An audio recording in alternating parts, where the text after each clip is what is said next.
Good evening. I'd like to call to order the virtual meeting study session of the Lakewood City Council on May 4th, 2020.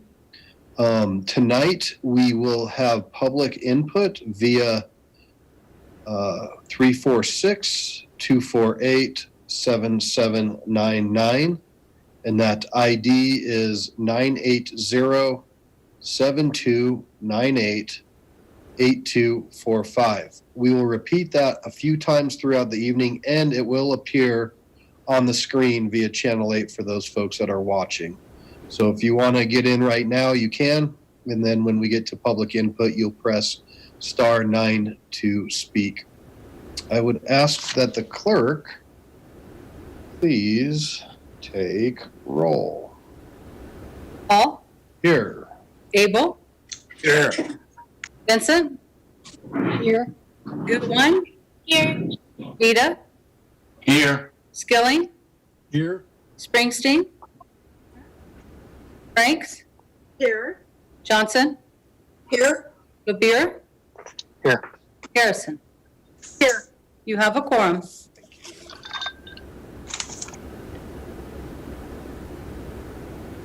All right. So I'd like to thank everyone for taking the time to tune in. This is really our first opportunity and to take a look at what the budget may be starting to reflect. It's still early, but this is our first blush at this for council and for the community. And we also, I think, will have our citizen members of the Budget and Audit Committee, which is chaired by Councilor Bita and has Councilors Harrison and Labir on board as well. So we will give them an opportunity after public input to engage, and then council will. Again, budget update. And with that, we will invite our new CFO, Holly Bjorklund, to join us and give us the good, the bad, and the ugly. And ta-da, she's going to appear.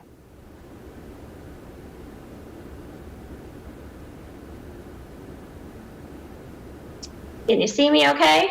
Oh, there you are. You switched. Yep. Good evening and welcome. We're thrilled to have you, and I know coming on board at quite a challenging time to come on board as a CFO, but we appreciate you and we're excited to dig into things this evening. Well, I'm excited to start on the subject of financial planning and looking at the economy. So I'm going to share my screen with all of you, and hopefully I'll do this correctly.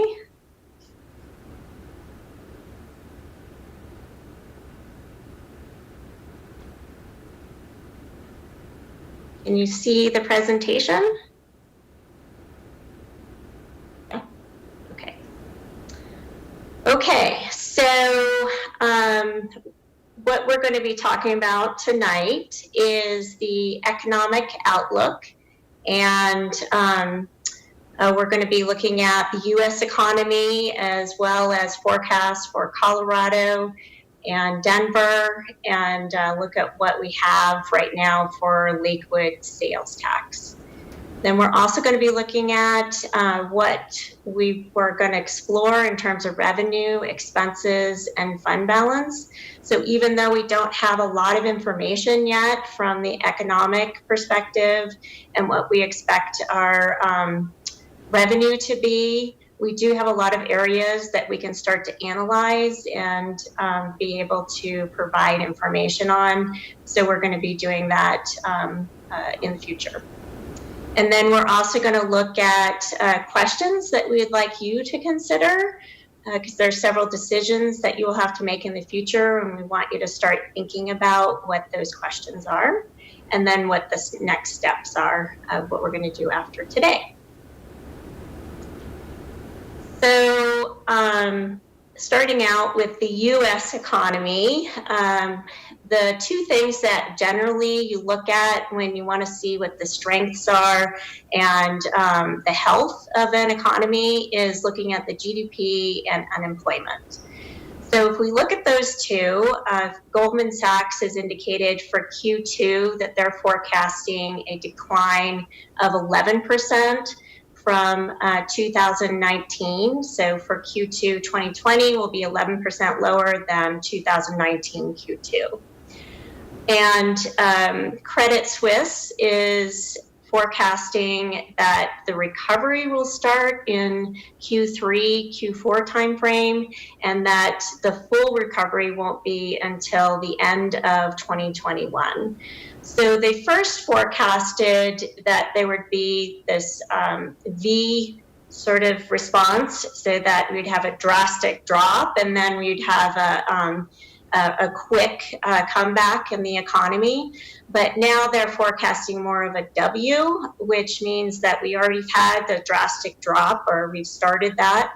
But as areas start to open up, they're expecting there probably will be a resurgence of COVID-19 to some degree. And so that creates that W sort of experience in the economy, where it comes back down again and then comes back up during 2020 and then into 2021. So the other area that we look at is unemployment, which is Q2 estimates right now is at 15%. So the other piece that really, well, let me just first say that, so those two elements are really what you would consider in looking at the health of the economy, but that's not where we are right now. The other factor that we have is the trillions of dollars that are coming in from the stimulus packages. And that really skews what the GDP is going to be, unemployment, and then also consumer confidence. So for that reason, as well as it's really hard to equate what's going on in GDP and unemployment to local sales tax or to local economy. We're not actually going to use the U.S. economy very much to predict what's going to happen for Lakewood. So the other areas that we looked at is the state of Colorado, because they've put out a forecast, as well as Denver. So the state of Colorado has indicated that they're going to see a reduction of revenue of $7 billion in their general fund through 2023. And they only forecasted what's going to happen, or they only communicated a forecast for the general fund, not for their total fund. And what they used to estimate that $7 billion was the previous recessions. So just keep in mind that all the economic information that I'm providing is really just a guess that people have at this point. There isn't a lot of information. So we're just giving you what we have, and we'll be able to get more information as time goes on. So that split out of that $7 billion in 2020 and 2021 is going to be a loss of $3.2 billion in revenue, in 2022, $2.5 billion, and in 2023, $1 billion. So to just give you a reference point for that, overall the state of Colorado has a $30 billion budget. For their general fund, they have a $12 billion budget. So for a reduction of $3.2 billion in 2020, 2021, and keeping in mind that their fiscal year goes from July to June, that's why they use 2020, 2021, is going to be a reduction of 26%. For 22, it'll be a reduction of 28% off of their new number. So they have to reduce by 3.2, and then it's 28% off of that. And then for 2023, it is a reduction of 12.8%. So that's just to give you a grounding point for how much they're looking at that they're going to have to reduce. And then their current financial aid that they have is actually I can't see the slide because your pictures are there. So the current financial aid is $2.5 billion. So that will help them some, the $7 billion that they're expecting in loss in revenue, but it's not going to get them there. So the other as I mentioned, we also looked at Denver. And what Denver communicated is what they're expecting their losses to be in revenue for the rest of 2020. Denver is also on a fiscal year of July through June. So they are expecting a 12% loss for the total year of 2020. And that loss will occur in March through June, which equates to about a 36% loss for those 4 months. So they're expecting those losses to be in sales, use, lodging tax from retail and restaurants and hotels, which is also where Lakewood would expect a lot of our reductions because we have similar makeup. One thing to keep in mind for Denver, though, which you can see there's a difference between what Denver is forecasting and the state of Colorado, is that Denver is a city and a county, so they have property tax and sales tax. And right now, property tax isn't hit as much as sales tax. So it's just something to keep in mind. Then for Lakewood, we do have preliminary numbers for March sales tax, and we're estimating between 15 and 20% versus March of 2019. We're seeing that decline in retail, restaurants, and hotels, so the same thing as Denver, and that's between 30 and 50%, depending on which area you're looking at. And then we're also seeing a decline for new and used car sales of 33%. And then we see a sharp increase for the electronic shopping, which is up 64%. But as I go to the next slide, the makeup of what we have in terms of where the sales tax comes from, as I mentioned, restaurants being down, they're 12% of our total makeup. And also department stores or retail is down, and they're 6%. And then the car dealerships is down 33%. That's 3%. And then hotels are down 50%, which is 1%. So that compared to the electronic shopping, which is up 64%, that's only 5% of our sales tax. So although it's a large increase, overall, it doesn't impact enough for us to break even for the month, which is why we're estimating preliminarily at 15% to 20%. Right now, what this reflects is a 15%. So hopefully that makes sense. Also, another item to note is telecommunication is up 32%, groceries are up 29%, and home improvement is up 9%. So that's the overall economic look. And the thing to keep in mind is that state of Colorado is expecting to have a decline of 26 to 28% over the next 2 years for their general fund. And then Denver is expecting a 12% decline for their full year for 2020. And then for us, for just our sales tax, we're seeing right now a 15% decline. And keep in mind that the data is for March, which is half pre-COVID and half COVID.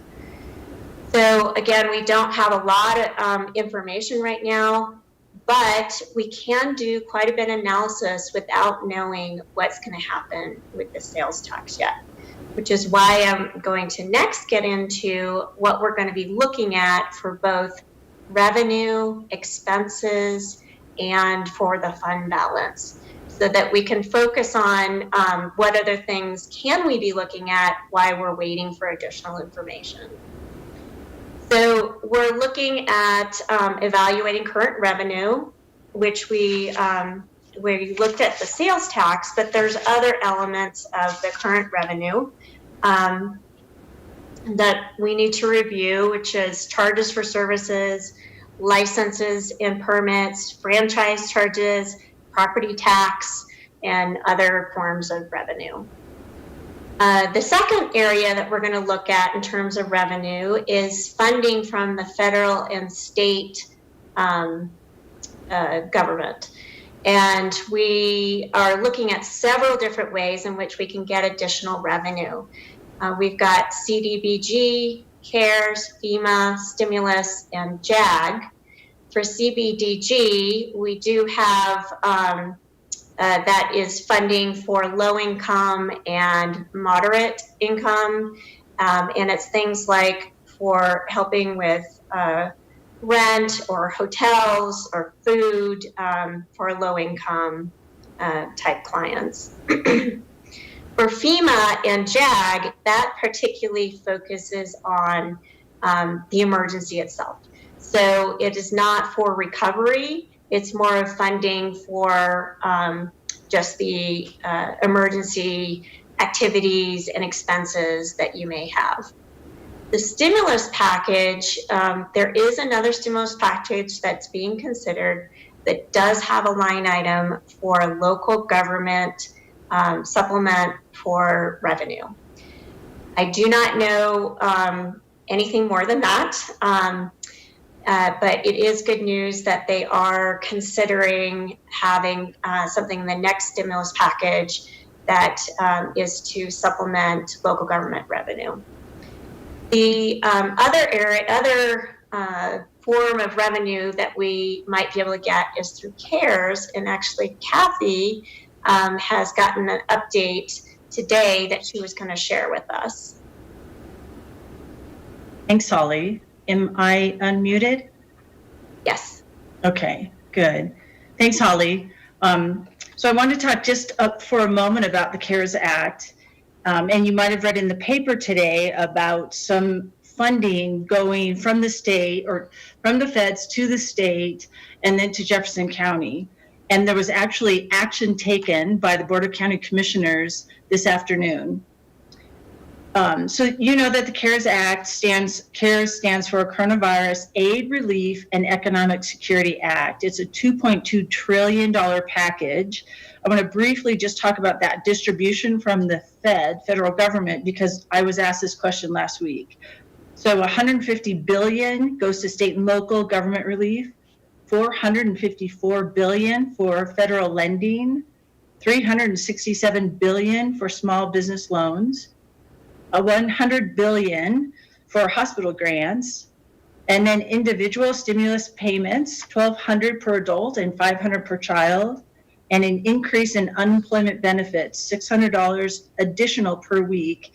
It's an increased benefit period for 13 weeks. So the piece of that which matters to us here in the city of Lakewood is the state and local government relief. Each state receives a minimum of $1.25 billion. Colorado's portion is $2.23 billion. Local governments over populations of 500,000 are eligible to apply, and Jefferson County submitted an application and did receive allocation of their funding. So Jefferson County's allocation that has already been received is $101,708,239. So what we've learned from the county is their intention was to take those dollars, apply the similar ratio that the state used, and transfer those dollars, 45% of their $101 million, to the cities within their jurisdiction. So, and it was voted on today, and they agreed to share these revenues with their jurisdictions. So the county is keeping 55% and they're sharing 45%. What that means for us is Lakewood is going to receive in CARES dollars a total of $12,288,070. And it breaks down like this. The Colorado per capita is $387 in some sense. Jeffco per capita is $174, and the city per capita is $78.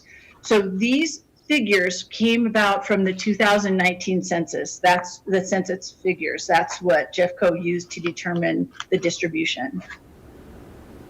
So that sounds like great news, and that sounds like wonderful. Let's take that 12 million and do some revenue recovery there, and we'll be in much better shape.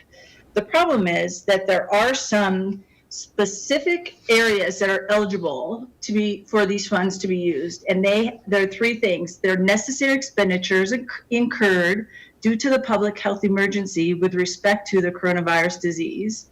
They were not accounted for in the budget most recently approved by the jurisdiction as of March 27th, 2020, and were incurred during the period that begins March 1st and it ends December 30th, 2020. So those dollars have to be spent by the end of 2020. We as a staff are working diligently to determine how we can utilize these dollars. Jeffco decided today that they were going to release these dollars as soon as the IGAs are signed. I haven't seen it yet. I was told it'd be out today, so I'm guessing I'll see it tomorrow, this IGA. And they're going to release our $12 million in first half. They'll release half of it to us, and then the other half we will apply for it, even though we're entitled to the total 12 million. Again, we have to spend it this year, and it has to be COVID-related expenses. The dollars, it's explicit. These dollars can't be used just to recover the losses of revenue that Holly is referring to. We've discussed over the last, I want to say, well, since it started, that we would be keeping really good records of all of the expenses that we have encumbered because of this virus. And so we already have a good start on that. Let me give you a sense for what those eligible uses are.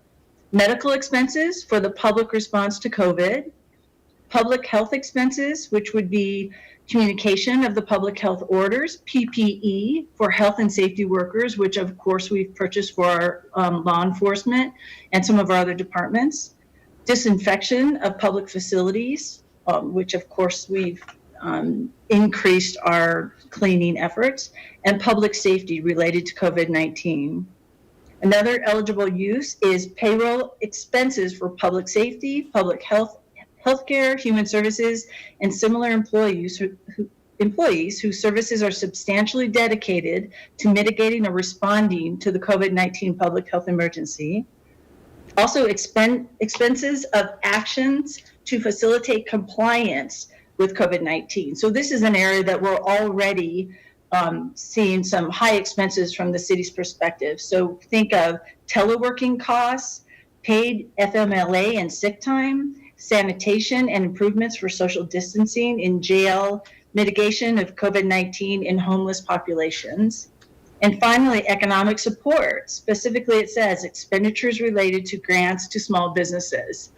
So we do have good record keeping to date, which will apply against these grant dollars, but we're also looking for other opportunities and expenditures that we would make as we work to really remediate some of the concerns and the risks that we have as it relates to exposure to this virus. So we just found this out today. It was just approved today. We're very grateful that Jeffco looked at these dollars in terms of cooperation as opposed to a competitive kind of thing. And they were really quick to say our cities need this help too. So as a staff, we're working on what are those expenses and what can we do to make the most, to recover the most of these dollars that we have in front of us from the CARES Act. I must say that we're lucky Holly has recently worked for the county because she's working hand in hand with the financial staff in the county as we're looking for some good accounting notes so that we can make sure that if we're audited that we're right in line and not in any violation of any of these rules associated with the CARES Act. So this is exciting news, hot off the press. Haven't even seen the IGA yet, but it looks like Lakewood's going to receive 12.2 from the CARES Act. And as Holly mentioned, it looks like there's another stimulus package that's being proposed. And that one specifically is identified, at least early on right now, it's identified for revenue recovery for our local governments. So that's another stay tuned, but we're sure hoping that that comes through. So thanks, Holly. So all of those are areas that we can look at now. We don't have to wait for additional information. So we're certainly working very hard on finding out information about what we can use the funds for, how it works, and how do we collect that information. So the third area that we're looking at for revenue is evaluating current revenue structure. And what I mean by that is what are we currently getting revenue from, and where do we not get revenue from? Is there areas that other cities collect revenue from that we'd want to consider? Or is there new revenue sources that you want to look at? So the next area is expenditures, and we have four areas to look at for expenditures: personnel, programs, capital projects, and other expenses. For programs, we're looking at considering reshaping, reducing, and canceling programs. For capital, we're looking at what is committed and what we can actually delay. And then for other expenses, as I mentioned last week, we're looking at things like travel, training, professional services, printing, copying, binding, postage and delivery, meals expenses, dues and membership, art acquisitions, and office supplies. So for personnel, we're particularly looking at evaluating a lot of different options. As you're aware, we currently have a hiring freeze, and so year to date, the savings for that is approximately $950,000, which certainly helps us with being able to make reductions in costs. But the personnel budget or costs is 74% of our total budget. So this is a big area that we're going to have to be looking at in the future. For fund balance, as we have a lower revenue coming in or uncertain revenue, as well as what our expenses are, we do need to be considering what's happening with the fund balances. So we need to look at the general fund, the capital fund, grants, and other funds. And in particular, we need to really be evaluating the reserve levels and then also confirming that we have the cash flow. So any decisions that you may make of delaying payments of sales tax or something else, we have to assess whether we will have the cash flow to even be able to do that. So that's the area for fund balance. And then also, we, as I mentioned, we want you to consider some questions that you should start thinking about. Here are four. These are not all of the questions, but this is just a start of things to start thinking about. The first one is reaffirming the city priorities. Is that something you want to look at? Do you want to evaluating the reserve levels that we're going to be asking you about that and making recommendations, delaying additional spending beyond the budget. Having a discussion about whether you want to approve anything that's beyond the budget, and then also revenue sources. Did you want to pursue any additional revenue sources? Kathy, was there anything you wanted to say on the revenue sources one? Thank you. Just that we have more information if there are questions about revenues. I know in the Budget and Audit Committee meeting, there was a request to start looking at what those revenues might be. So we've got some preliminary information if anyone's interested in hearing that. But we can do that during questions and answers. So the last item to talk about is that we will be providing regular updates. As I mentioned last week, we will be providing them every 2 to 3 weeks, depending on how much analysis we have to do. And our plan is to cover particular subjects within revenue, expenditures, and economic analysis. So picking a subject per discussion.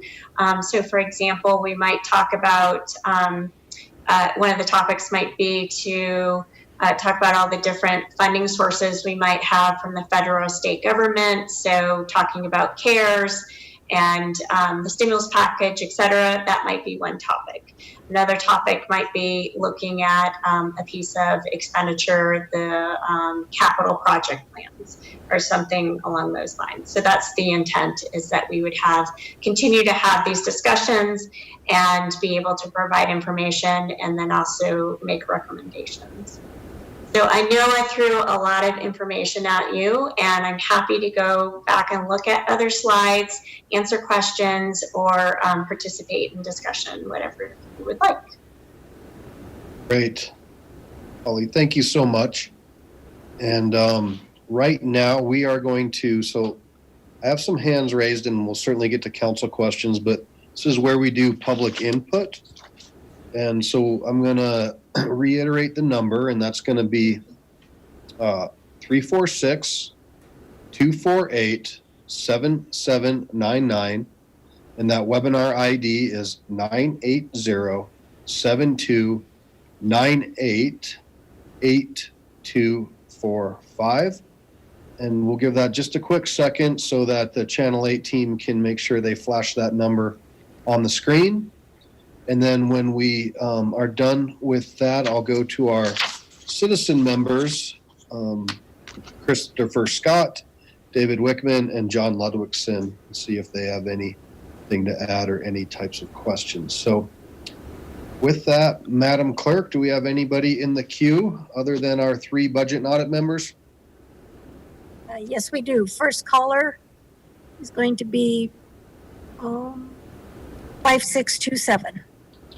All right, caller 5627, if you can give us your name for the record, and we have a 3-minute time limit, so I'll tell you 30 seconds and then a 5-second, and then ask you to wrap it up.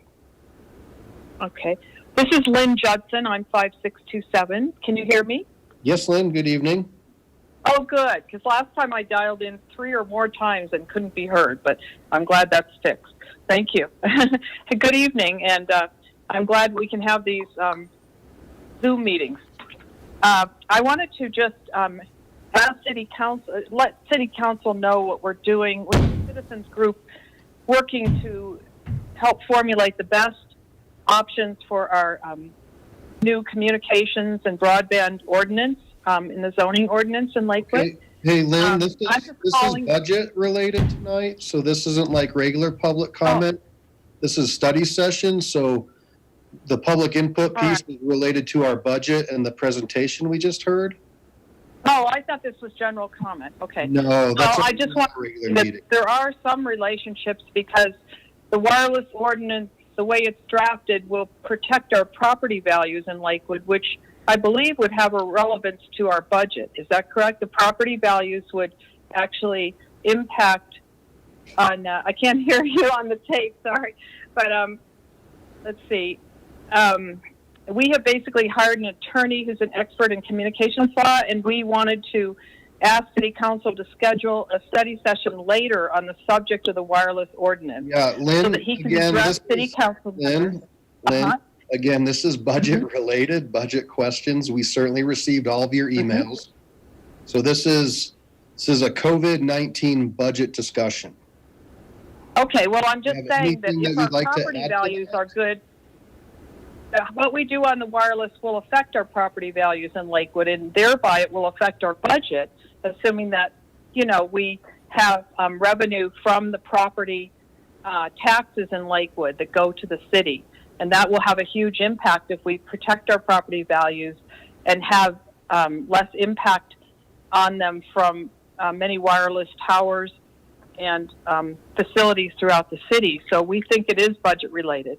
Thank you for your consideration, and hope to have our study session with our experts that is a national expert in communications. All right, Lynn, thank you.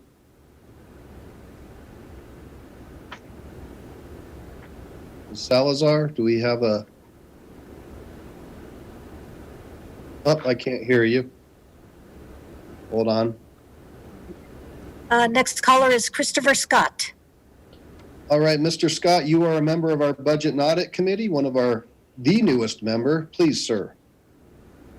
Thank you. I didn't know if I was going to begin now or later, but I appreciate the presentation that Holly gave.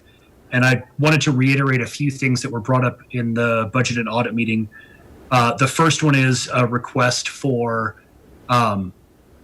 staff to look at how COVID-19 has shifted some work patterns to see if there's potential long-term savings in how employees work and where they work, and perhaps minimizing city facility use to reduce lease costs and capital costs. So that would be my first request, is just as you're evaluating expenses and savings and long-term budgets, is there a way to kind of shift what the norm has been to something that's more efficient based on the pattern that we've been forced into? And then the second thing would be, is there a way that we can engage with Jefferson County, number one, to encourage them to allow us to open sooner, and in doing so, advertise what we have in Lakewood to try to bring people who are coming out to our city so that we can capture a bigger share of the revenue. I can tell you now, as soon as I've given permission to go out, my wife and I and my kids are going to go and eat at restaurants and spend money. And I think a lot of people may be thinking the same thing, maybe not, but that's where I'm at. And I'm wondering if there's a way for us to kind of put our best foot forward with the county and with the state, so that when that happens sooner rather than later, we can try to get a plan in place to draw people in. Those would be my two requests and comments. Thank you. Hey, Mr. Scott, thank you so much. Thanks for your service on the committee, and we'll circle back to those when we get through the public input portion. So thank you. Thank you. Ms. Salazar? Next caller is user 1. User 1, please give us your name. Put our best foot forward with the county and with the state. Hello? Hello, User 1. If you want to turn the sound off your computer, there's a little bit of a delay. You are up. If you'd give us your name, that'd be great. Okay, this is second. I gotta turn. Okay, just a minute. You're fine. Thank you. I can't figure out how to get this mute. Okay. Okay. So my name, just a minute. I'm going to have trouble hearing, I think. I don't want to mute this all the way down. Well, we can hear you now. I'm not getting any feedback anymore, so you're fine. Yeah, but I'm not sure I can hear them. Well, I guess I just make a statement, right? Yeah. Okay. All right. Give us your name, that'd be great. Okay, I'm Joan Poston. Okay. So am I ready to start? You are. Go ahead. Okay, my name is Joan Poston, and I have a couple of things to say about the budget. One, I'm under the impression that we should be getting some federal money from the COBA because we are a county that is larger than $500,000, and I'm trying to figure out exactly where that would fit into the budget, and do we have an obligation to replace some kinds of emergency supplies that perhaps have been used. I can't quite figure out where that is in our budget and how that went. And then the next thing is that I have, in the last 24 hours, I have seen and spoken to 4 businessmen and women that are no longer going to be businessmen or women. They have said they can't wait anymore. They're shutting their doors, and it's over. And I think some of this is due to the fact that they're well, today the governor was asked when the next date was for opening with restaurants and stuff, and he just said there is no date, and holding out without hope is not something that some people can do.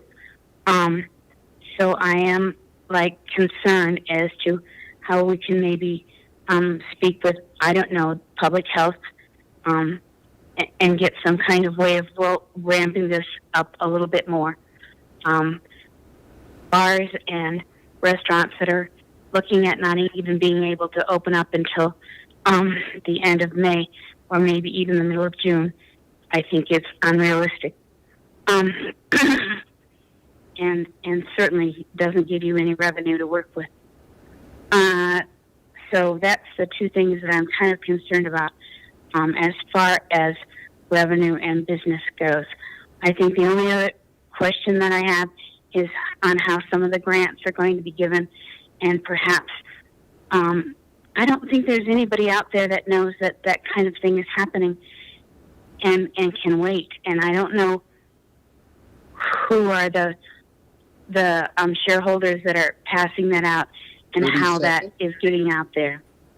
So anyway, those are my concerns, and thank you very much. Great. Thank you, Ms. Poston. All right, Ms. Salazar. No other calls.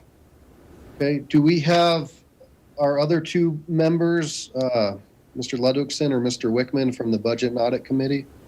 Yes, you do. Okay. Mr. Wickman, we'll go with you. Go ahead.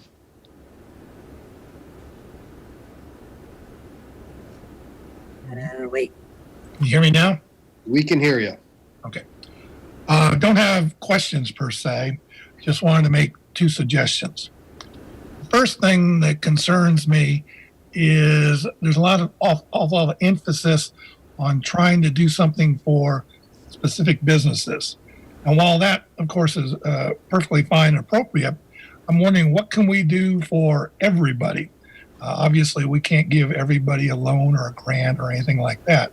So I'm thinking, what can we do to stimulate our economy and provide a little bit of relief for everybody and still be helping our businesses? So an idea that I would like to throw out there is, could we look into doing a holiday or moratorium or whatever on our sales tax? Maybe bring that rate down, and I don't know what a number would be, but anyway, reduce our sales tax for a certain period.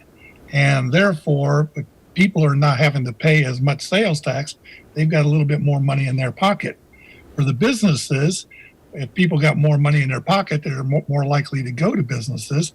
And along the same lines is, if businesses in Lakewood have lower sales taxes than our adjacent cities, we can be attracting people from other cities to come here and spend whatever retail money that they have, spend it here. So that would be my first suggestion. My second suggestion is more on the aesthetics, what it looks like. You know, people are concerned that they're being asked to make all these sacrifices, but you know, what about the people at the top? So I think it would be a good morale booster if the city would say that its top tier employees, people making over 100,000 or something like that, whatever. Again, you can come up with whatever number, should take some sort of pay cut for a certain amount of period. And again, all these things are not necessarily real high as far as volume and getting an awful lot of numeric impact. But I think these two things would reach out to people and say that we're trying to help people at their personal level. And I think people would really appreciate that sort of thing. Those are my two suggestions. Thank you, sir. And next up, Ms. Salazar, we have Mr. Ludwigson.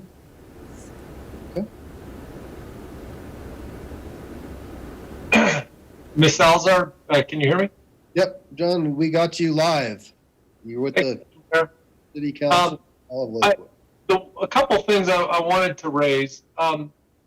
First of all, I think that some of the information that we received at the beginning about the situation as it relates to the revenues for March is worth thinking through as I just quickly jotted down, I think I saw that revenues were off 15% for March, and that was half of March that the shutdown was really in effect.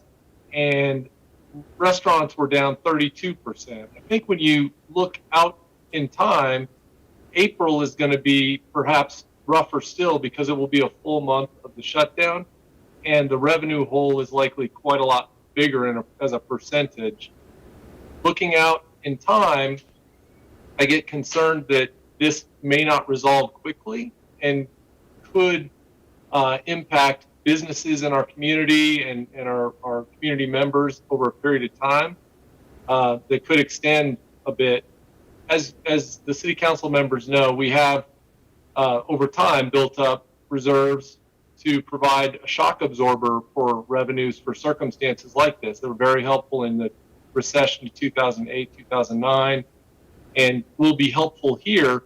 The one thing I think might be useful is to plot out over time what different scenarios of a return toward normal revenue-wise starts to look like, and what the impacts could be for city revenues and city budgets, and think through some options for savings as it relates to expenditures for the city. Because I think as the data starts to come in, it will populate these couple of scenarios, and maybe one is things snap back to normal. I'd like to think, but I'm not sure that that's likely. There might be a scenario where things go back toward normal in a sort of August window revenue-wise. And it could be some of the scenarios that people are talking about are extended revenue losses that could extend through this calendar year and into next. And it's those scenarios that start to become challenging for the city to maintain the level of services based on its revenue, and even taking into account the reserves. So that's one thing that I think could be very helpful to help give city council information to monitor over time and see which of the various revenue scenarios seems to be taking hold, and what options seem to make most sense as it relates to conserving revenues.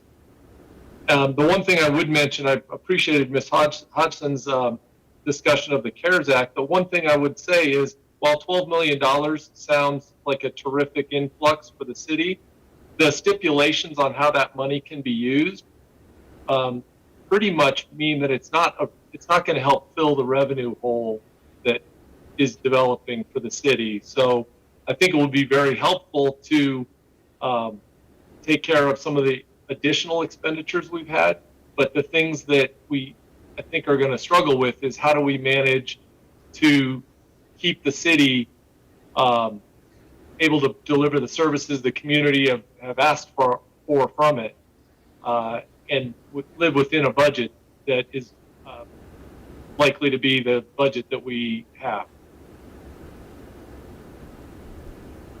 Okay. Well, I don't know if we lost you or if you were done. I'm done. That's Okay. I didn't hear you cut me off, so I wanted to stop at about 3 minutes. Oh, you're good. We are good, and I was going to offer a little bit extra to our budget and audit members since it's a joint meeting, but we are good if that's what you wanted to talk about. We appreciate that. And I will now close the public input portion of our meeting. And Holly, Kathy, I mean, if we want to start with Mr. Scott, there were two questions. Request, kind of looking at our work patterns. And then the second part was, how do we, engage with Jefferson County? And I think we do see an opening, hopefully coming soon, but with the first phase on Friday. But how do we, work on that promotion of Lakewood's open for business, Jeffco's open for business? So I'd turn that over to either one of you or both. Holly, I'll take a run at it first. I really appreciate the recommendations for us to look at the work patterns of employees. We actually are doing that, and we're meeting. The leadership team is meeting on Wednesday to talk about what is the new norm for us. We've had so many employees working remotely, and in some cases, it's actually more efficient, and you can really focus and get work done. In other cases, we just have a responsibility for good customer service and need to be in the city at the desk and respond to citizens. So we'll be talking about what that reopening looks like, and we'll be doing that on Wednesday. I agree that there may be some efficiencies that we can experience. Remember that we have 49 positions that are unfilled, and that's created some interesting efficiencies as well, and some real shifts in terms of the work assignments that people have. This has been an incredible experience, and we hope to have some really good data, if you will, as it relates to what this experience has been and how we can move forward and experience some efficiencies therein. As it relates to asking Jeffco if we can open sooner, as the mayor just said, the date has been extended to May 8th, so that's later this week, and then there'll be kind of an integrated opening. We work with the county public health officials on a regular basis, have interactions with Dr. Johnson, and at the very end of last week's meeting, I told you about an individual from Dr. Johnson's office who is working with our community resources staff to talk about a safe way for us to reopen our recreation centers, the cultural centers, talk about concerts and areas that we promote congregation of people, and what does that look like from a health perspective. So I can assure you that we work on a very regular basis with our partners over in Jefferson County Health Department. And they've been quite resourceful and quite helpful. There was another question, if you'll allow me, Mayor, and that was, how can people know about grants, particular grants from the federal government? I think this was around maybe small business grants, what I spoke of earlier in the CARES Act. And the state has a really good website, and we'll make sure that we refer to it on Lakewood's website too. And I think it's COVID-19, I don't know exactly what it is, .Colorado or something like that. And let me find that, and we'll post that on the website, on our website, so people can link to it. That gives an enormous amount of information in terms of all of the funding, all the different tranches of funding from the federal government. So I'll make sure that we do that, because I think that would be really helpful. Okay, and there was a question about the federal dollars, and just to reiterate, the money was sent directly to cities or counties over 500,000, and so that would be the city and county of Denver received a direct amount. Ours came through Jeffco of looks like $100 million ish. 101 million, yes. 101. Mm-hmm. And so then we'll be continuing to work through that with them. And as said earlier, Holly is pretty familiar with how things work there and is in contact with the folks. But to what John said, there are a lot of ties to these dollars.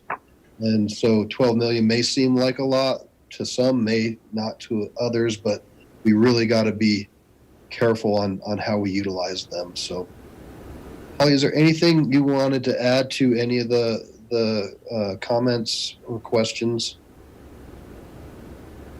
I think Kathy did a good job of answering them. Thanks. Okay. Thanks, Holly. Okay, I'm going to now switch over and turn it over to Councilor Beta, who is the chairman of the Budget and Audit Committee, and he'll kick us off with questions and comments, and then I have Councilor Skilling, Councilor Abel, and then Councilor Franks. Can you hear me? Yes, sir, you're on. Okay, well, first of all, thank you to Holly and Kathy both for their presentations. I think that was very helpful. I know that this stuff can be very esoteric. It's very, very detailed sometimes and kind of hard to follow, but it's very important. And I appreciate the approach of looking at what's going on nationally, going on with the county, with the city of Denver, with the state of Colorado.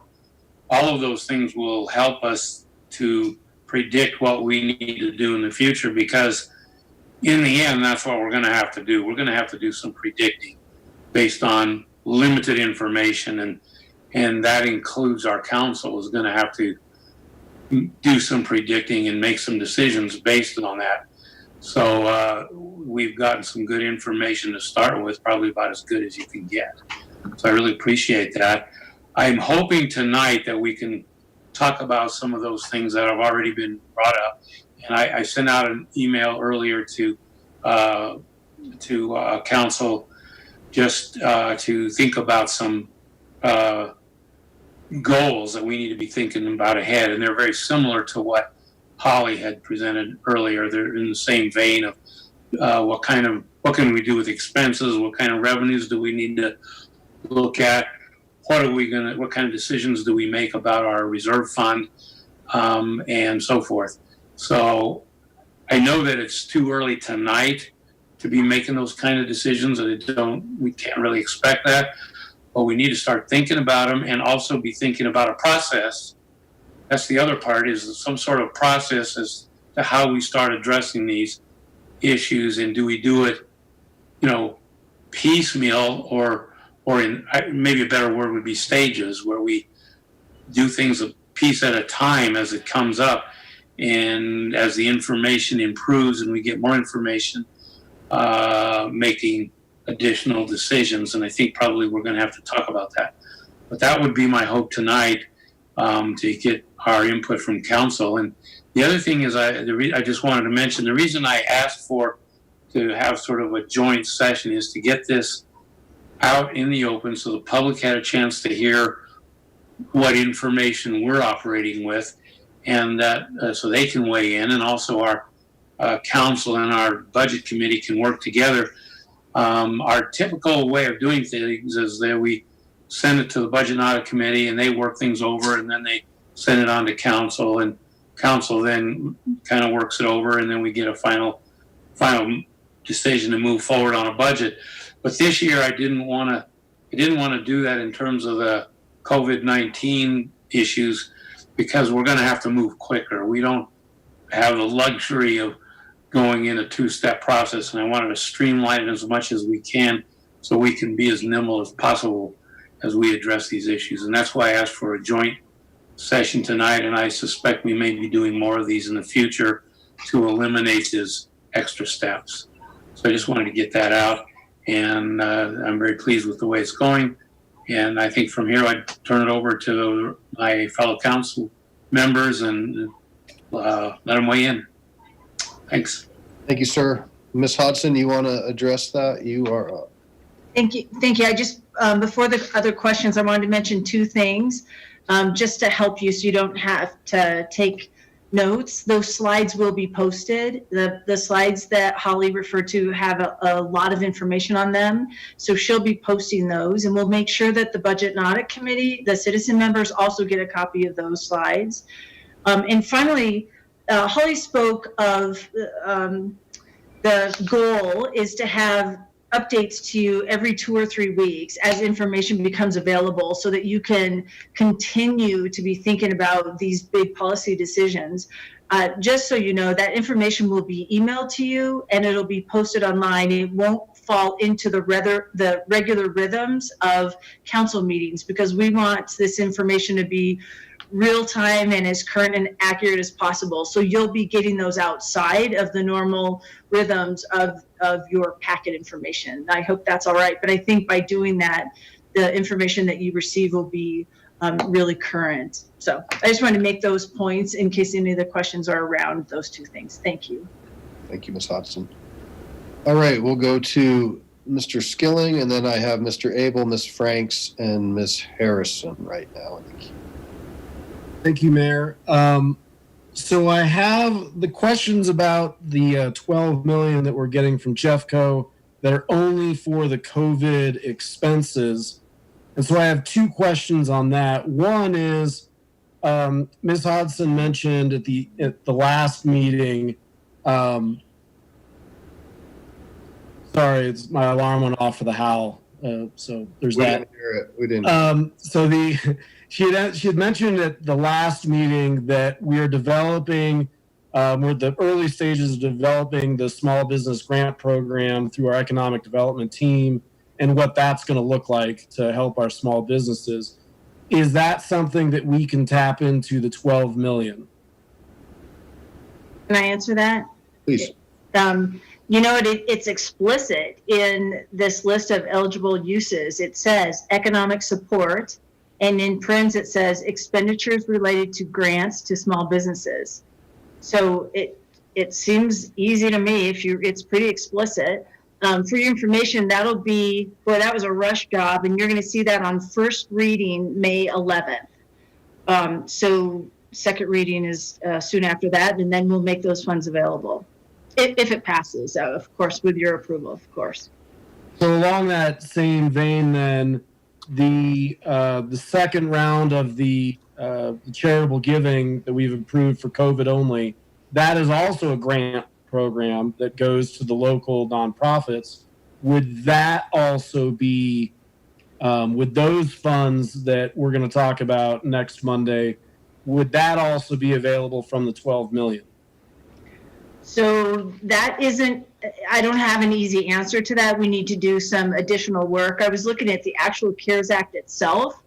It seems as if that would be, as remember with that particular grant, we were, the people who applied for that needed to show a direct connection to it being related to the COVID virus. So it seems as if that might fit for a reimbursement. I'll tell you what, we will have a more definitive answer for you by second reading on May 11th. We'll have it seems like it would fit, but I want to do a little more work to make sure. So both of those programs then that we've been discussing could actually come from the Jeffco dollars we're getting and wouldn't be coming from the general fund then. So that's helpful. Okay, thank you. That's all I had. Thank you. Mr. Abel, you are unmuted. Thank you, Mayor. When I sent in my questions, I forgot a couple of things. One is that last year we budgeted expecting a normal year. And in normal Decembers, we have very, very few building permits issued, especially for multifamily homes. This year we did a land office business, I understand, 1,600 or so units. So did that increase in building permits result in any kind of end of the year fund balance that might be significant? Holly, are you prepared to answer that? Holly, go ahead, and I can't unmute you for some. There you go. I think I'll have to look into that one. Yeah. Okay, like I say, I left it off my list of questions today, but if we could get an answer soon, that would be appreciated. Thank you. Yep. That's it, Mayor. Okay, sir. Thank you. Next up, Ms. Franks had her questions answered, so I have Ms. Harrison, Mr. LeBeer, then Ms. Springsteen. Okay, a couple of questions. When we were talking about the electronic shopping portion that was in the graph, since a lot of people are doing curbside pickup of groceries and et cetera, where does that come into play? Is it considered online? Like grocery, are they still considered groceries? Or how does that come in the electronic shopping? Because I know I've spent a lot of time opening Amazon boxes. I'm assuming that part goes into the electronic shopping, but I know a lot of people are picking up groceries and et cetera on curbside. Where do those happen? So this is Holly. I can answer. Thank you. So you're correct that the Amazon would fall in the electronic shopping, but the restaurant pickup and the grocery pickup would fall under the restaurant and grocery category. So for example, with the restaurant, you didn't see a 50% decline, and that is because they have those pickups. So a piece of the revenue they originally would have gotten, they're still getting because of the pickups. Does that make sense? Yes. And a couple of other, not questions, but comments. I think this particular time period really indicates something that my co-counselor, Counselor LeBure, has been talking about on Budget Committee for a long time, and that is diversify, diversify, diversify. I think one of the things that we've got to do is look at different forms of income rather than just sales tax. I don't know what that's going to be yet. I don't have the answer, but I believe that that's something that we're going to have to explore. And the other thing, just a quick story of efficiencies using technology. A friend of the family getting a building permit in Fort Collins, they didn't want to come to his home. So what he did was he made a Zoom appointment, just like we've got right here, and he took his phone around in the area that he needed to get the permit, and the permit was actually issued based on that. I'm assuming we're looking at those kind of technologies. Yes. Good. Mm-hmm. That's perfect, because that saves fuel for a vehicle. It saves time. The employee can be more efficient. I mean, there was multiple win-wins, I think, in that scenario. So I'm thrilled we're doing that. That's all I had. Thank you. Mr. Harrison, just to reiterate on the grocery piece, just keep in mind we do not tax groceries in the city of Lakewood. So, Mr. LeBure. Thank you, Mayor. I wanted to piggyback on that too, and just speak to our neighbors a little bit, our residents. Just that Lakewood is pretty frugal. We don't collect that sales tax on groceries, and also just when doing a sort of tertiary review of what other cities in Jefferson County are taxing people at, Lakewood's pretty low. Westminster's at 3.85, Superior 3.46, Mountain View 4.0, Edgewater 3.5, Arvada 3.46, and Lakewood's at 3.0.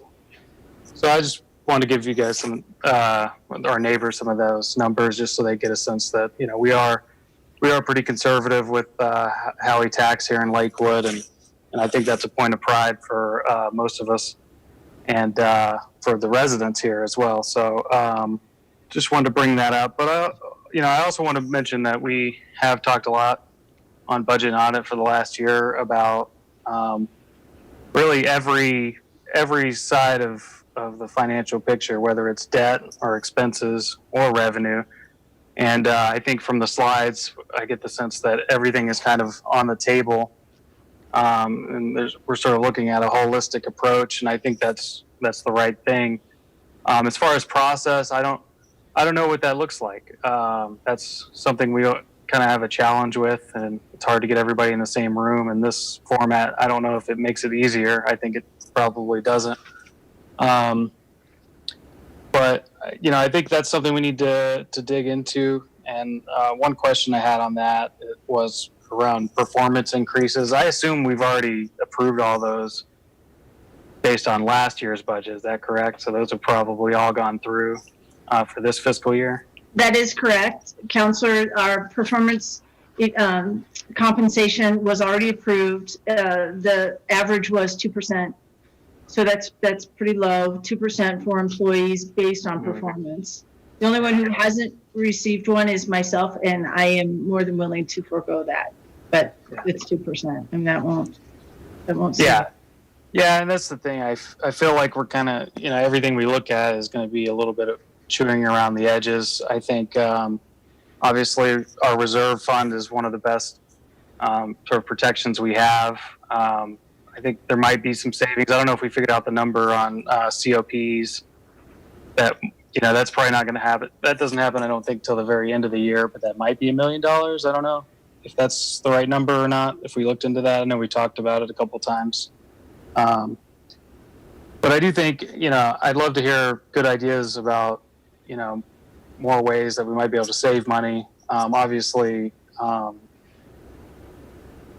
vacancy savings it looks like it's one of our best options so far.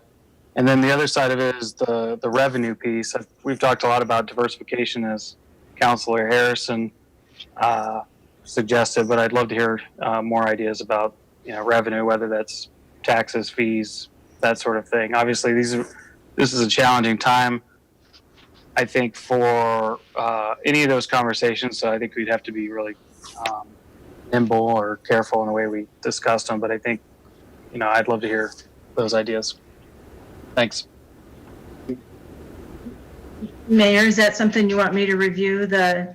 Yeah, if you want, if there's anything you can address via that, also, and I don't know if you or Holly were prepared for the COP. I mean, we can get that information. I think you're probably right, Jacob. It is like $1 million plus coming off this year or next year, but we could certainly, if we don't have that tonight, get that information for council moving forward. I appreciate that. That's a part of the broader analysis. So we do need to get those figures and make that a part of this, because there will be some savings, and I believe it starts end of this year. In fact, December 2020. So there will be some relief there. I am prepared to talk about potential revenue items, because we were asked to do this by the Budget and Audit Committee. If that's interesting, it sounds like Councilor LeBure just asked for that. Yeah, let's put that on hold and go to Ms. Springsteen first, and then we can come back. Okay. Ms. Springsteen? So I was just thinking through these issues and wondering, as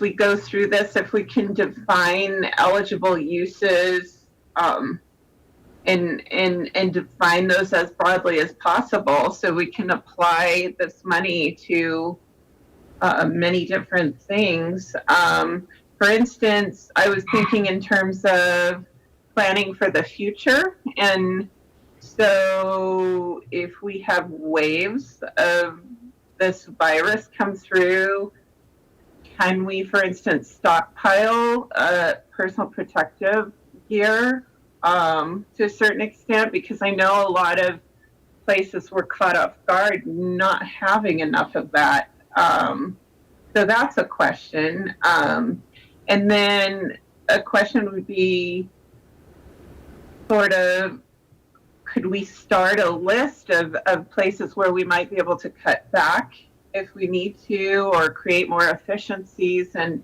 when and how do those kind of decisions come to council in particular? Because I know a lot of decisions are made at the staff level, and what decisions do we as council members need to be deciding in terms of those efficiencies? And maybe what would help with that too is just kind of an overall picture of,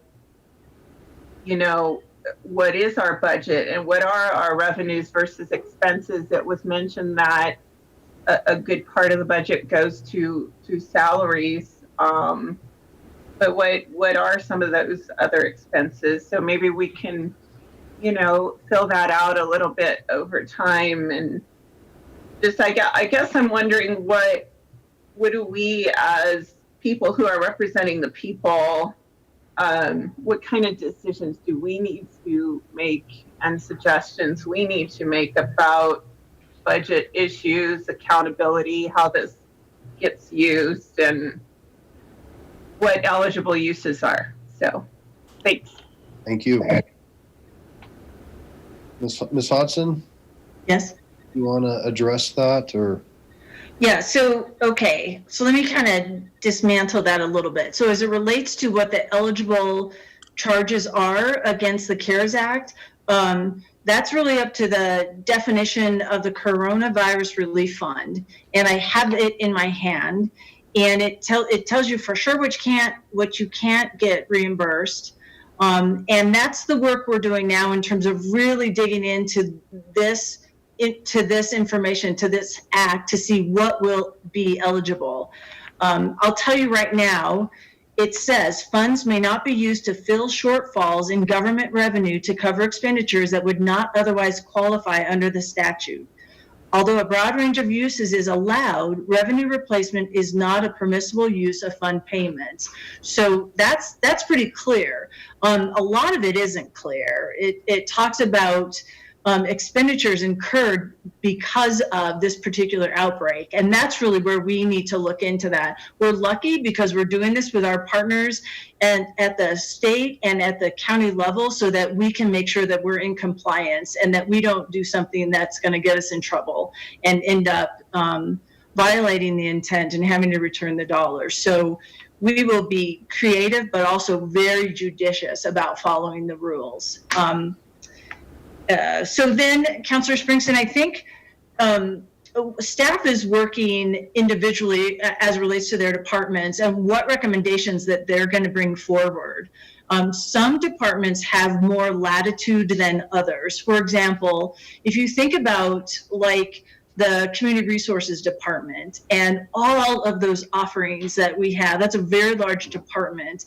And if we needed to make some significant cuts, what those would be. So compare that and the breadth of opportunity, if you want to look at it that way, with the Community Resources, and then compare that to like municipal courts, who has, it's very defined what they do, who they need to run the courts, and how that goes. I would suggest that they have much less as it relates to margins in terms of some of those reductions. And of course, because public safety is the #1 priority of our city council, we would be really careful when it came to looking at the police department. We sure don't want to compromise our ability to enforce the law and to sacrifice people's public safety. So you can't look at this across the board evenly. You have to look department by department. And we have had a number of conversations. We will be prepared to bring it to you for your approval. And I think it's smart to do it by way of options. So there's what did Mr. Ludwigson say? He called it kind of plotted over time and different tiers, if you will, in terms of those reductions. Those are the decisions that'll come to you once we get better information from our CFO in terms of what's the problem we're trying to solve, how much is that. But in the meantime, we're doing kind of wholesale stuff so that when we have some more definitive numbers in terms of what that gap is and what, and if this additional stimulus, if there isn't anything to that and there isn't additional dollars that will help recover our revenues, what does that mean? So that'll be something we bring to you with these every 2 to 3 week updates, so you're very informed. So it's kind of like we're working in tandem. Staff is putting their packages together, and as time goes on, that'll be more refined so that we can put tiers or buckets together, and then you decide what you believe is the right response in representing your constituents. So it's going to be pretty fluid. This isn't anything we certainly couldn't do it tonight because we don't know what that nut is that we're trying to solve. But over time, we'll have more information. And I'm really impressed with the department heads. They're really thinking. They're thinking outside of the box in terms of, do we really need to do these services, and what will we recommend to City Council? Because we understand this isn't a little haircut. This is going to be significant. So they're being very creative, and I have to hand it to them. I think people are all having sleepless nights over it, but I'm proud of that they're really doing the hard work. So, and you'll see the results of that as time goes on. Thank you. You're welcome. So I have Miss Gutwein and then Miss Johnson. Thank you. Actually, I think a lot of what I wanted to discuss was just covered by that conversation. But first, I also just really want to thank our staff, and then, for this update, and then also the additional updates that'll be coming. At this point, we really just don't know quite yet what the problem is that we're trying to solve. And I think that makes all this very difficult for everybody because we just have no idea what the extent of the problem is going to be yet. But I appreciate that we're going to continue to stay in the loop. I also will say that me personally, I'm the kind of person that likes to plan for the worst. And so when I hear these conversations about, the state planning for 25% budget cuts, that's kind of where my mind is starting to go, that could and maybe likely even be a reality for us in Lakewood as well. So I'm glad we're having these conversations early, and I think that the questions that you laid out for us, including reaffirming our city priorities, I think that makes a lot of sense as a place to start. I also think that I will be interested in knowing more about what you just mentioned, Ms. Hodgson, which is how is each department impacted by these changes differently? So our police department costs will probably go up.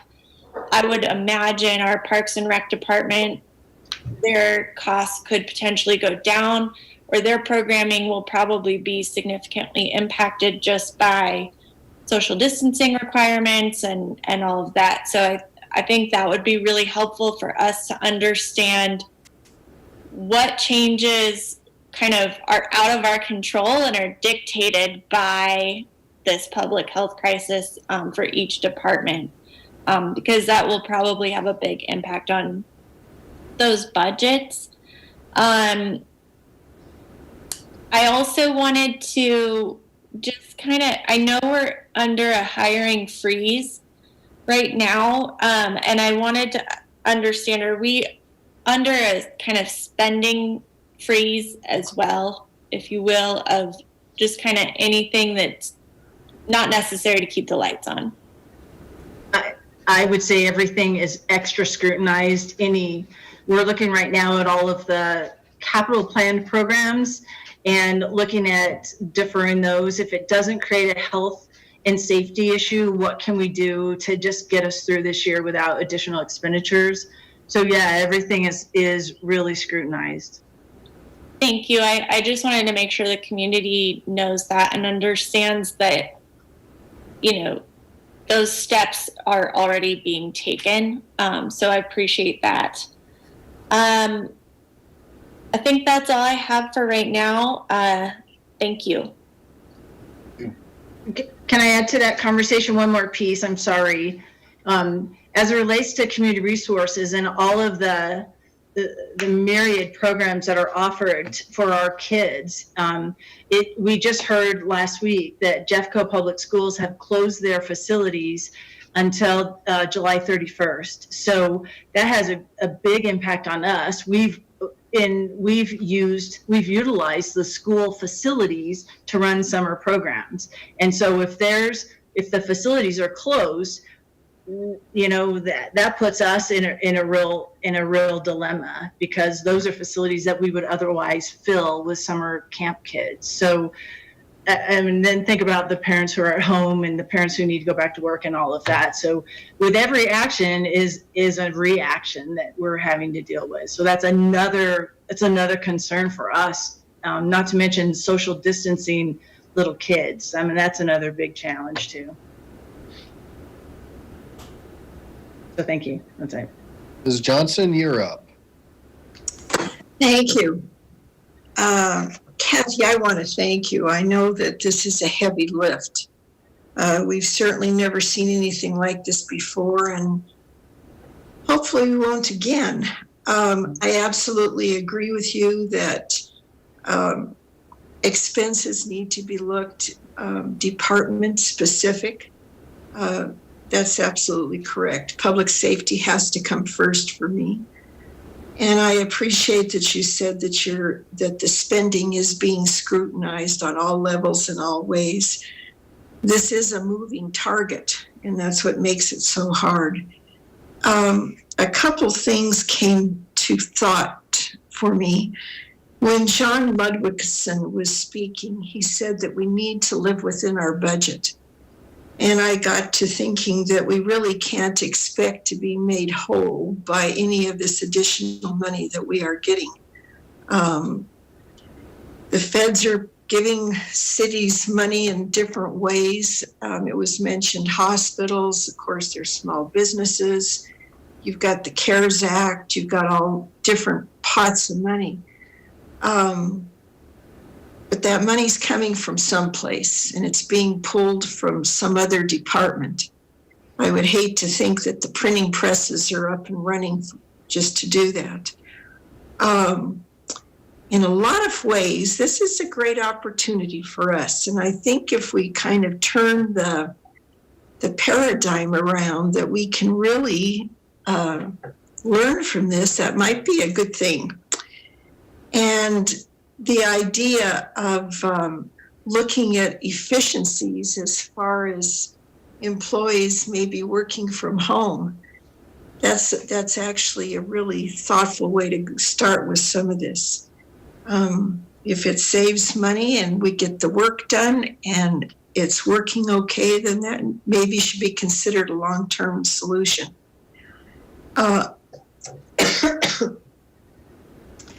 In keeping with that too, I would imagine that within the community, there's going to be less need for office space. I'm not sure how that's going to translate as far as leases and rents and how that will affect us. How that will look for us, I don't know, but more people are probably going to start working at home. There was one thing that came to my attention a couple of months ago when I was renegotiating my Verizon bill. There is a municipal charge on there for $4.15. Maybe at some point we could find out a little bit more about that. I mentioned that to a few people, and I'd still like to know a little bit more where that money is being used and just exactly how we're using that. And I believe it was John Ludwigson that also said that somehow to take a look at the relief for all of the businesses, somehow, if that means to relieve fees for late tax filings, whatever that looks like, not just take a look at some businesses, but all of them. We've got a community that is hurting. Holly mentioned at the end of her presentation something regarding travel and meals. The public perception of that right now, I think that's absolutely appropriate, that kind of thing needs to be curtailed.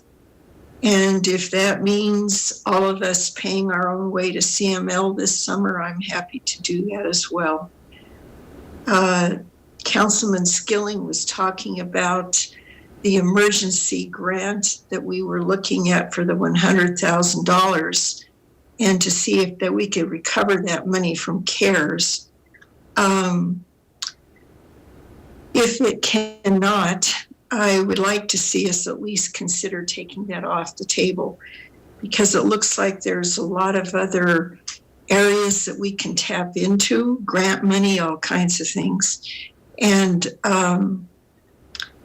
we just really don't, everybody's recognizing it. We do not have a good handle on our piggy bank right now. And until we actually know how much is in there, how much is going to be continued to be put in there, and what our needs are, then I think we just have to, everything needs to be looked at. Thank you. Thank you. Okay, so I have a couple questions or maybe some comments. And just to summarize, so Mr. Beta kicked us off kind of talking, about what the process looks like. And it sounds like it's going to be an ongoing process with updates where we'll probably be we will be revisiting this, could be 2 weeks from now, it could be 3 weeks, it could be 4 weeks. In that time frame, though, with what we know from the state and the city and county of Denver, is it worth saying, are there scenarios where we say, well, we're going to start to map out 15%, 25%, 30%, and this is what that would look like as far as an organization, or God forbid 50%. And so I don't know, as you're evaluating that, what you think the best way to do that, but I think that does make sense because we are starting to see some indicators, and we certainly know, let's say minimum 15%. Hey, council, this is what 15% would look like. These are the types of things that we'd be looking at. If it's 50%, these are the types of things that we'd be looking at. Is that something that is in line with how you were looking at producing the information going forward? I don't think we've gotten that specific, but we can sure look at it. I mean, I think that's fine. Well, I mean, if it's premature, then certainly, we don't know what we don't know. But if we can start to, road map out so council can start thinking to say, this is what that might look like here or there, that might be helpful for the group. Okay. And the other thing, Bjorklund, is we're looking at that going from a V to a W, unfortunately. And when we look at budgeting out the rest of this year, are we looking at, trying to peek into 2021, 2022, 2023? And I know we're on a fiscal, we're different, ours is calendar, than the others that are doing that. But is that something that we should be looking at as well? Yes. So just to your first item on the scenarios, that was my plan, is to either look at a range of, between 15% and whatever that end number is, and giving some scenarios within that range, or providing, at 15%, this is what the impact would be, et cetera. And then also with, what was your second question? Second question, just kind of, we talked about the road mapping part and then the curve from V to W, then looking at multi-year kind of budget. Yes. Yeah. So I think we have to look through at least 23, if not further out than that. The other thing that I think, and I need to check this, and if anybody in the meeting knows, I think that unemployment benefits maybe run out on the 31st of July. I don't know if that's accurate or not, but right now there has been some tremendous support to have unemployment benefits provided for a lot of people. Now, if that drops off, I think we're going to see even more. So we still have some folks that still have an ability to spend and consume. But if we see that drop off flat come August 1st, that could really take us down a lot further. And my last question is just to verify, and I don't know if you know this, Ms. Hodgson, is the local government, is this still the bills that Congressman Neguse and Perlmutter are trying to put through that would bring some direct infusion into the locals? Yes, that's the one I was referring to. And evidently Nancy Pelosi has also talked about introducing something. So I haven't heard the latest, but I believe there is some interest in some kind of backfill for local governments as it relates to actual revenue recovery, which, as I said, the CARES Act explicitly does not cover. Okay, great. So I'm going to go to Chairman Beta real quick, and then back to Ms. Hodgson to maybe talk about revenue. Mr. Beta? Can you hear me? Yep. Just one thought on your suggestion, Mayor, about possibly some different scenarios, let's say 15%. What does that look like? And what I'd like to see as part of that is some likely scenarios or likely candidates, So 15% translates to a shortfall of this amount. What are some different options do we have to make that up? And, in that situation. And so that would be helpful. I think that would give council some options, and because those are going to be policy decisions, as to where we cut and where we don't. The other thing that occurs to me is that this is going to be a time-driven kind of situation, ongoing, where it might be 15% today, but if that continues over a period of 6 months, that 15% is going to grow to a much larger, deficit. So that necessarily means we have to do it in stages, I think. Say, well, right now we're at a 15%. Next month we come back, well, it looks like we're still in that same mode, and then now we're down to 20. So we're going to have to do some additional cuts. And then next month maybe looks like it's going to be worse than that. And so I'm thinking this is going to have to be a sort of a transitional in stages discussion. And it may, hopefully it changes for the better as we go along, but it may not. Yeah. That was just my thought in terms of as we start planning for scenarios. Thank you, sir.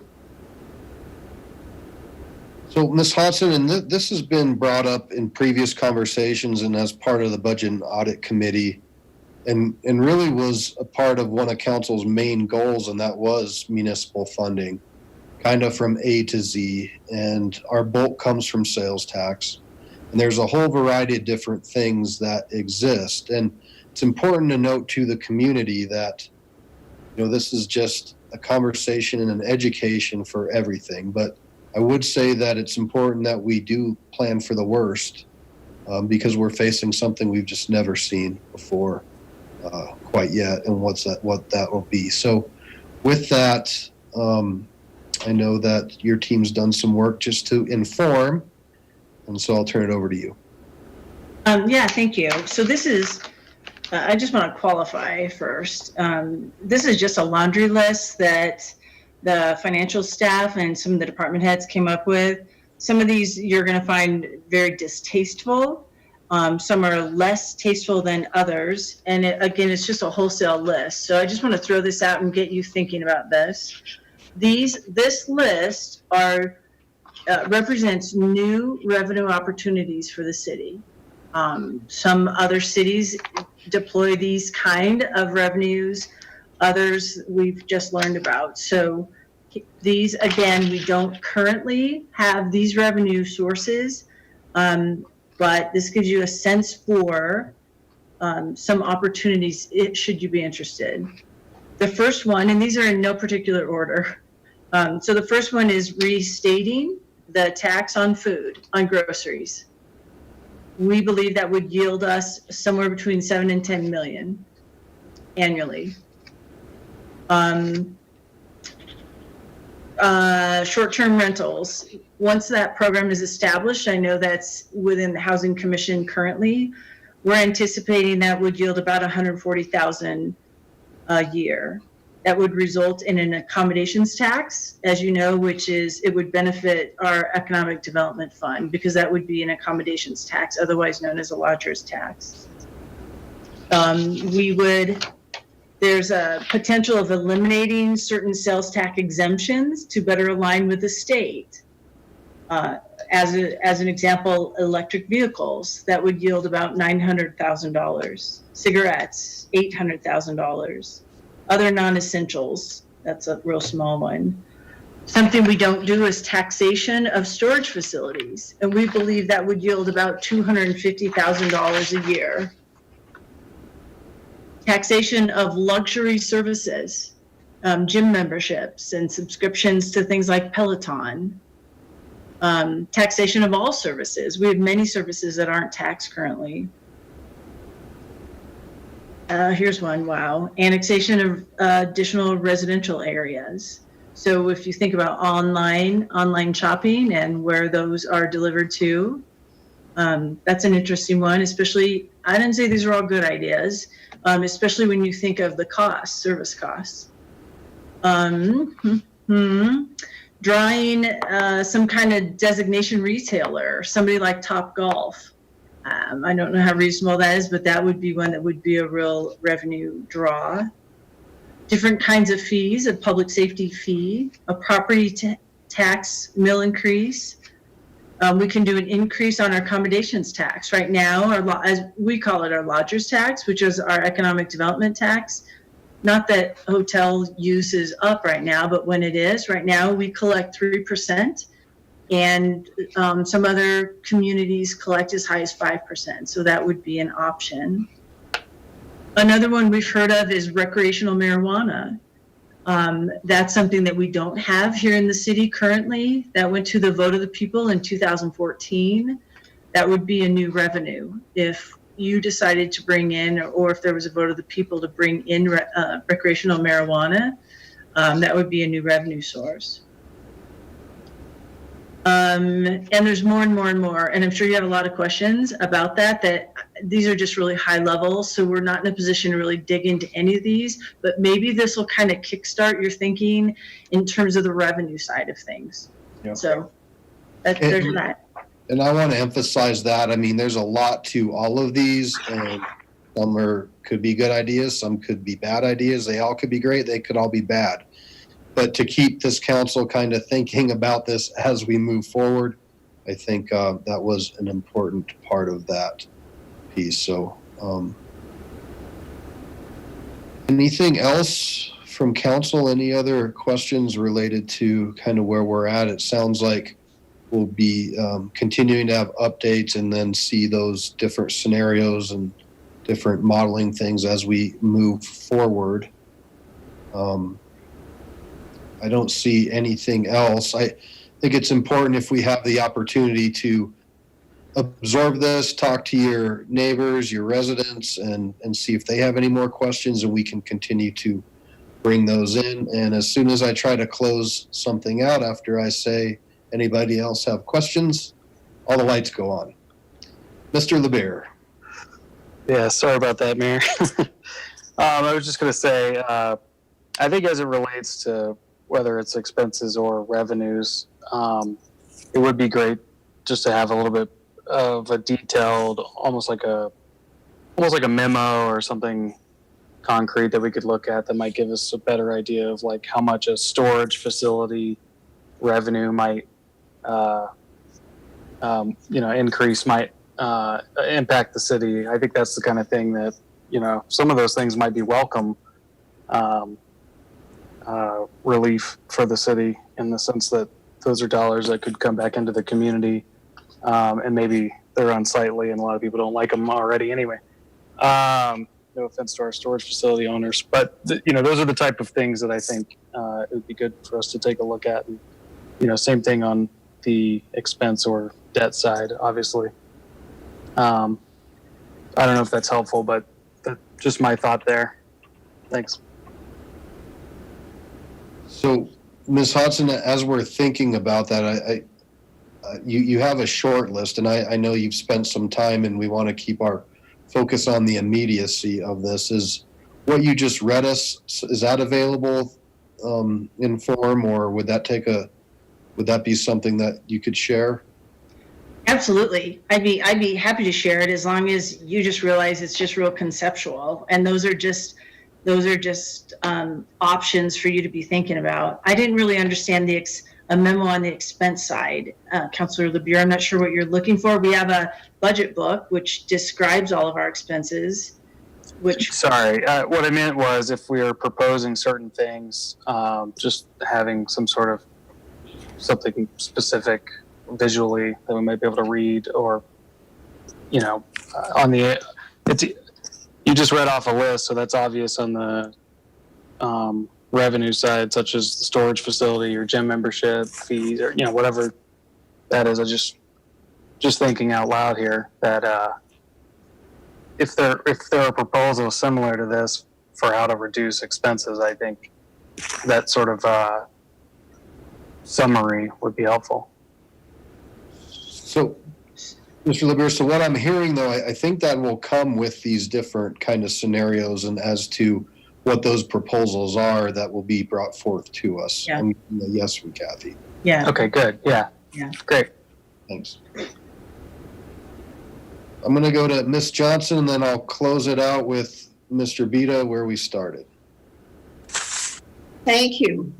Kathy, I appreciate you giving us that list. You mentioned to reinstate the food tax, and you threw out the number 7 to 10 million. I was on the committee that helped to form that policy to eliminate that. I was wondering, since you've got an amount there, if you're even looking at a particular amount of tax for food, would be the first question. And the second one would be, anything that we do, we also need to be looking at the other side of it as far as a sunset. That maybe some of these revenue enhancers would would only be in place for, say, a year or, say, 6 months. And so that also needs to be part of the discussion. Let's see here. You were talking, one of the points that came up was to annex more land. Is there any particular land that the city is looking at as a potential for that? No, not specifically. No, that's just a conceptual thing. And while I have the floor, I would say the amount was just applying our sales tax of 3% on grocery. That's where that number came from. And that would be, when you talk about over a period of time, that's a prerogative of the city council. In terms of 6 months, 12 months, whatever that might be, or not at all, is certainly an option. So yeah, that's just applying that 3% sales tax. Right. No, all of these need to, at least if they are implemented, need to have some talk as far as a sunset at some point. And recreational marijuana was mentioned. I'd like to see that one actually taken off the table. The people spoke on that about 4 or 5 years ago. They worked hard to fight that. I do not see the people putting that up for discussion. I think that the marijuana industry is maybe kind of driving that message, but it hasn't been coming from the people. Certainly nobody has lobbied me for having recreational pot. I think in the last 8.5 years, maybe once somebody has mentioned that, or twice. So I've just, the people have spoken. It's a settled question. I'd like to see that taken off the table. Thank you. So for the record, that was 2014. The vote was 2014. But for the record, no, staff is not putting anything on the table. They're merely giving council a list of things that are taxed or not taxed, allowed, not allowed in our other communities, and what that means. So please, we got to make sure it's not anybody putting things on the table. All it is giving us a list of different things that are out there. And when it's phrased in certain ways, it grows legs. So it's just an ask for a list. So well, if it's on the list, then, it's up for discussion. I'm just saying I'd like to have it taken off. That's all. Ms. Springsteen, and then maybe Mr. Beta. I just wanted to mention on the grocery tax, boy, we do have a lot of hard decisions to make as council. One of the things I think we need to be very careful about is that a lot of people are suffering financially in our community. And so ideas like putting a tax on groceries could really affect some folks inordinately, and so we need to be careful about that. So just a comment on that. Thanks. Well, certainly, and I appreciate that. And council is going to see things all over the place. Again, this is just to throw it out in the ether for council to have an understanding. But yeah, there's always going to be. That was one of the arguments of why we got rid of it, right? It's a regressive tax in some ways. So certainly all of that will be just trying to arm council with as much information and paths forward as we can to face the uncertain future. So Mr. Beta, bring us home. I will do that. Mayor, just one question. When can we do this again? That's all. Time when we're going to be addressing this and getting more information from our staff. I don't want to just leave it in the air. Can I offer, looks like, Holly, I think I'm accurate by saying we're hoping to get our April receipts by end of May. So at least we'll have some more information in terms of what exactly that goal is on the revenue side. Is that right, Holly? I think it's end of May, and I can find a council meeting that coincides with that, if that would be helpful. Yes, end of May. Probably going to be Well, May 18th. No, that isn't, I think books close after that, don't they, Holly? Yeah, May 20th. Yeah. We can do it on the June 1st. What do you think of that, Holly? The June 1st study session, that gives us, it's a little less than a month, and it won't be final, but at least it'll give us more information. I'm looking at you, Holly. Is that something that you think we'll have some additional information to share, and we can have a further conversation? Yeah, we'll be close to final on the April numbers. So okay, that'll be good. Michelle, can I ask you to book it, please? Thank you. Done. Okay. Mr. Beta's smiling, which means we must have done something right.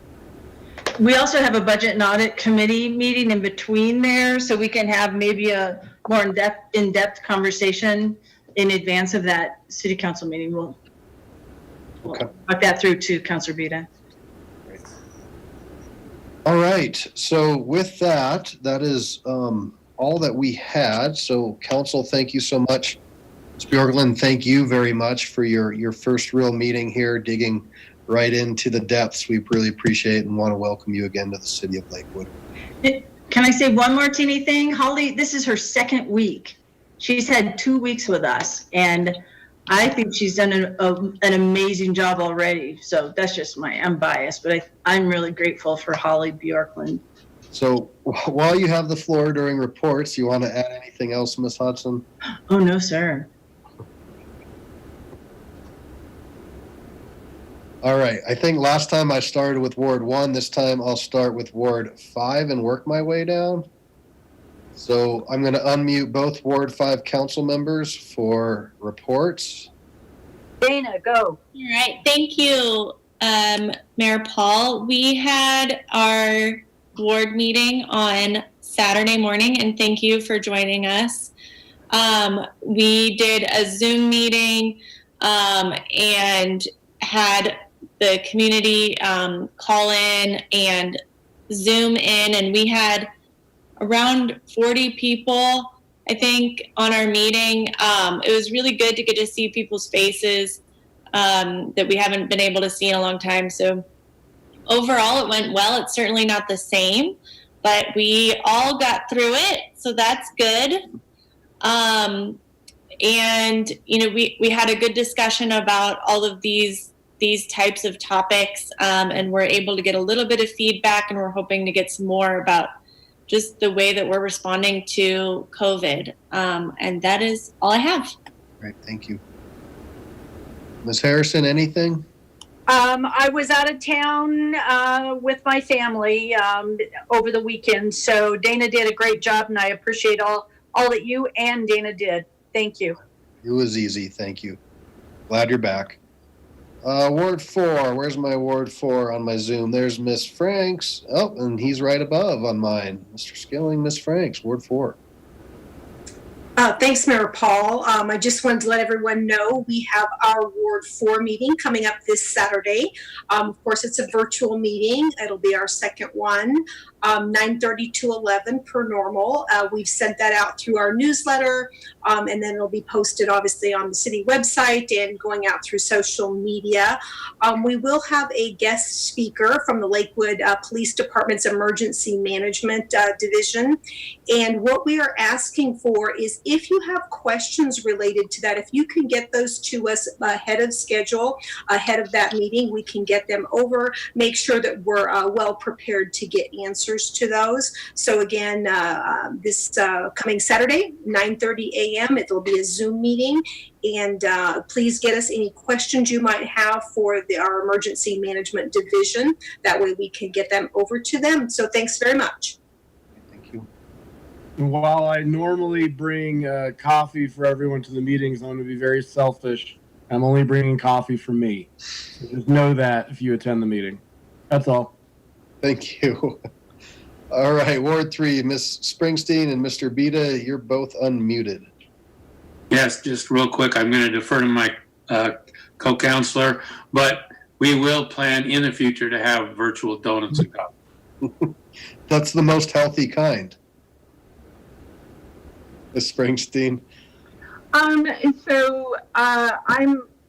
having, and Mr. Vita is attending as well, just sort of an informal Zoom meeting tomorrow morning at 9 a.m. And the Zoom code is 728-5009-6467, password 9.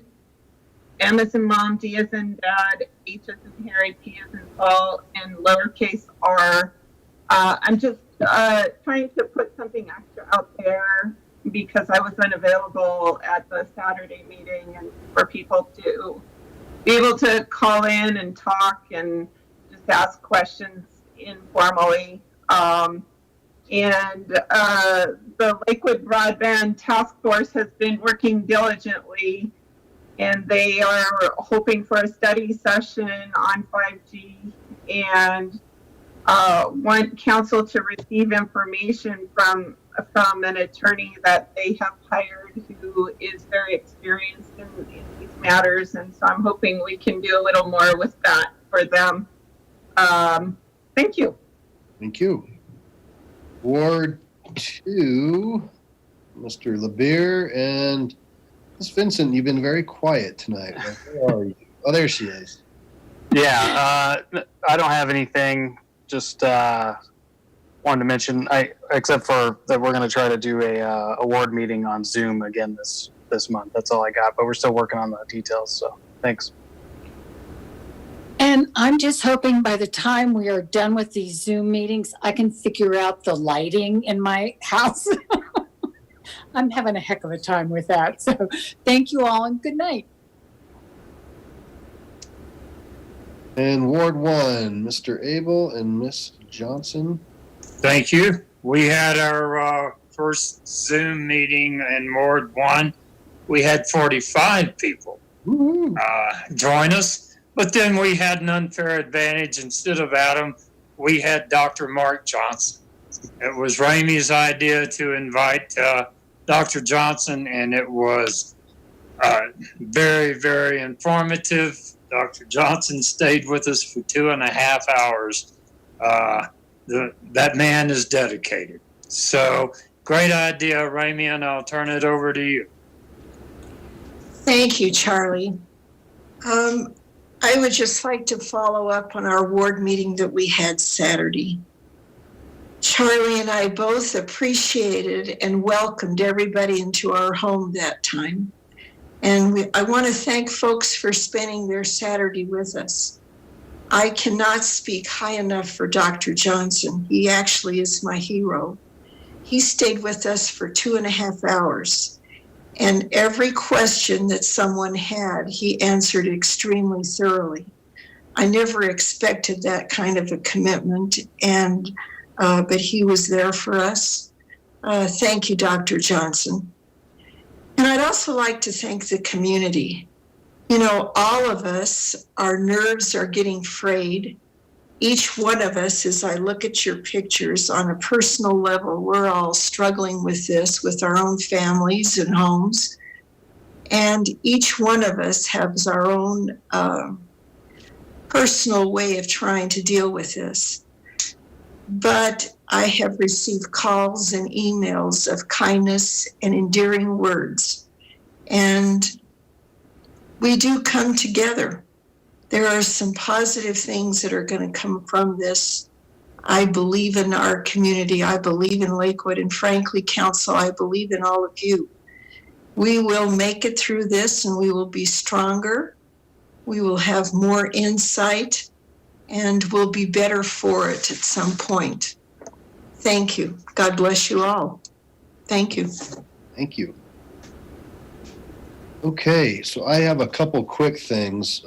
As you can imagine, and because we encourage folks to get out and enjoy our wonderful parks, also would encourage you to respect the rules and stay on the trails, especially in our open space areas, which are seeing a lot of love, but some little bit of trailblazing, which we don't try to make new trails on our own. So please, if you are out there enjoying, try to stay on the trails. If it's muddy, it's not a good time to be biking up there. So, especially in the Green Mountain and Bear Creek areas. I want to give a shout out to our police. We've gotten some emails about how they've really helped make little ones' birthdays who weren't able to celebrate something special. And so I want to thank the chief and the patrol folks who are trying to get out there and do that. I would also like to give them a shout out because I have seen a few speed traps throughout the community and a lot of unhappy speeders pulled over on the side of the road. But that is exactly what we've wanted to see because we know that that is an issue amongst many in our community. Got a lot of special kids getting ready to graduate, class of 2020, a special year, but festivities that probably won't be as special for this group. So if you have a chance to interact with any of the high schools in your wards or throughout the city, please take the time to maybe drop a note to those seniors and wish them the best as they move forward into this new world. And then last but not least, something that we hear a lot about, and we've seen a lot of emails about masks and mandatory masks. And we certainly want to emphasize, please, if you can and you're able, wear a mask when you're in public, especially as we begin to open up. And I know the health department is continuing to weigh if that would be something that would be a mandatory thing throughout our communities. And I've heard from many council members who want to just continue to monitor that. But I think the more compliance that we can get amongst ourselves, self-compliance, the better off we will certainly be. So again, want to thank everybody, thank all the council, and thank the staff for a great meeting tonight. Is there anything else, Ms. Millard, Mr. Cox, Ms. Hodgson? All right, if there's nothing else, we will adjourn our meeting at 9 p.m. exactly. So good night.